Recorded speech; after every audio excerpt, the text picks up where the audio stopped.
Ngayon, ituturo ko sa inyo kung paano mag-multiply ng fraction. For example, ang ating given number is 2/5 times 2/4. Ayan. Pag nag-multiply tayo ng fraction, kahit magkaiba ang denominator, mamumultiply natin yan. Medyo madali ang multiplication of fraction kaysa sa addition at subtraction. Kasi dito, mag-cross multiply lang tayo. So, ino-cross multiply natin yung denominator, yung mga nasa ilalim, at saka yung mga numerator, yung mga nasa ibabaw naman. For example, dapat yung 2 tsaka 4 or yung 2 tsaka 5. Yan. Babawal yung magkatapat, ano? So, ang cross multiply natin, for example, ang 2 at saka 4. Yung 2 at saka 4, tsaka itong sa kabilang side na 2 at saka yung 4 sa kabilang side. Kasi ito numerator tapos denominator. So, yung nasa taas tsaka nasa ibaba dapat lagi ang magka-partner. So, gagawin natin, cross multiply natin itong 2 at saka yung 4. Saan ba pwede natin i-divide?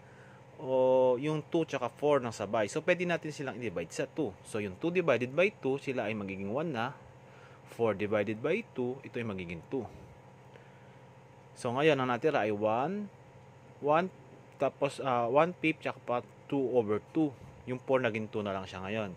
So, saan pa natin, ano pa ang pwede nating i-cross multiply? Ito rin pwede natin cross multiply yung 2 nasa taas at yung 2 nasa ibaba. Kasi siya ay nasa taas, numerator tsaka denominator nasa ibaba. So, ngayon, yung 2 tsaka 2, pwede natin silang i-divide sa 2 din. So, 2 divided by 2 ay 1. Tapos, 2 divided by 2 is 1 din. So, ang natira na lang is 1, 1, 1, 5. So, si 5 na lang natitirang buo. Hindi na natin to pwedeng cross multiply kasi wala na siyang magiging partner. Hindi niya na pwedeng maging partner si 1 sa cross multiplication tsaka si 1 sa kabila. So, ang natira ay 1 ito, 1 dito, 1 dito, 1 dito. So, pwede tayo mag-multiply. 1 times 1 equals 1. 5 times 1 equals 5. So, ang ating sagot ay 1/5. Okay, next naman, pag whole number naman, for example, 4. 4 times 2, 8. Yan. 4 times 2, 8. Kung mapapansin ninyo, ang 4 ay whole number. So, ang 4 ay meron siyang denominator. Invisible lang, tatago. Ang laging denominator ng mga whole number ay 1. Yan, meron siyang 1. Yan. So, ngayon, pwede na natin siyang i-cross multiply. 1 over 4 times 2, 8. So, alin ba ang pwede nating i-cross multiply? Hindi natin pwedeng cross multiply si 4 at saka si 2 kasi pareho silang nasa itaas. Kailangan ng partner ay nasa ibaba. So, si 8 ang hayahanap natin. Si 8 pwedeng sa 2 at pwede din siya sa 4. So, dito natin siya i-cross multiply sa 4. Saan ba pwedeng i-divide si 8 at saka si 4 ng sabay? Siyempre, pwede natin silang i-divide sa 2 at saka sa 4. O divide natin sa 4. 4 divided by 4 ay 1. 8 divided by 4 ay 2. Meron pa ba? Ang natira ay si 1. 1 sa ilalim, 2 sa taas, 2 sa ilalim. So, ang pwede lang natin pag-partnerin yung dalawang 2 na ito. Nasa itaas at nasa ilalim. So, si numerator at denominator. Saan natin sila pwedeng i-divide na sabay? Siyempre, pwede natin silang i-divide na sabay sa 2 rin. 2 divided by 2 ay 1. 2 divided by 2 ay 1. Natira, 1, 1, 1, 1. Ayan na natira. So, ngayon, 1 times 1 ay 1.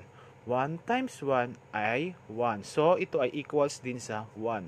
1 over 1 is equals to 1. Kasi 1 divided by 1 yan. Kaya 1 ang sagot. Next, number. 2/3. 2/3 times 6/8. Yan. Si 2/3 at si 6/8. So, ang magka-partner dyan, yung nasa taas at nasa baba. Si 6 at si 8, si 2 tsaka si 8, si 3 at si 2, at si 3 at si 6. Bawal yung magkatapat. No? Bawal yung magkatapat. So, mag-cross multiply tayo. So, nakikita na natin, pwede natin i-cross multiply si 3 at saka si 6. Saan natin sila pwedeng i-cross multiply? Siyempre, pwede natin sila i-cross multiply sa 3. Kasi pwedeng i-divide yung 3 sa 3, tsaka yung 6 sa 3 din. So, divide natin sila. 6 divided by 3, magiging 2. 3 divided by 3 is 1. So, ang natira, si 2, 1, at si 8. So, si 8 naman, hanapan natin ng partner. Si 8, pwedeng divide sa 2 sa taas. O, pwede rin sa kabilang 2. Saan nyo gusto? Gusto nyo sa kapila? O, dito tayo. 8, tsaka si 2 ay pwede nating i-divide sa 2. Dito na sila pwedeng cross-multiply. So, 8 divided by 2, magiging 4. Tapos, 2 divided by 2 ay 1. Ang natira ay si 1 over 1, 2, tsaka 4. So, si 2 at saka si 4, pwede pa natin itong i-cross-multiply kasi hindi naman sila hindi sila parehong denominator o parehong numerator. Sila ay isang numerator at isang denominator o nasa taas at nasa ibaba. Kaya pwede sila. So, i-divide natin si 2 at saka si 4. Saang number? Siyempre, pwede natin silang i-divide sa 2. Kasi, 2 divided by 2, 1. 4 divided by 2 ay 2. So, ang ating natirang number ay 1, 1, 1, 2. 1 times 1 ay 1. Over 1 times 2 ay 2. So, ang ating sagot para dito ay 1/2. Yan po. So, next, another example. Burahin ko lang.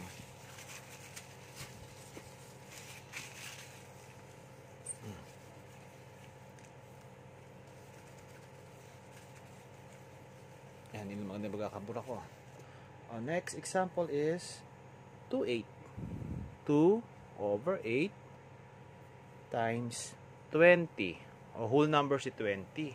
Wala siyang denominator. Siyempre, meron siyang denominator. Nagtatago lang. Siya ay si number 1. Yan. Whole number yan. Basta yung number na denominator niya o number niya ay 1, whole number siya. 20 lang yan. So, ngayon, sa 208 times 20, ang pwede nating cross-multiply dito ay yung 8 at saka yung 20. Kasi ito yung 20 nasa itaas, nasa ilalim ang 1. Since yung 8 nasa ilalim, yung 20 nasa itaas, silang dalawa ang pwedeng i-cross-multiply. Okay, gawin natin. Saan pa pwedeng i-divide si 8 at si 20? Siyempre, pwede sila sa 2. O divide natin. 20, i-divide natin sa 2 ay magiging 10. Si 8, pag dinivide sa 2, magiging 4. O meron pa ba? Okay, at pwede pa. Itong si 2 at saka si 4. Saan natin sila pwedeng i-divide? Siyempre, pwede natin silang i-divide sa 2. 2 divided by 2 ay 1.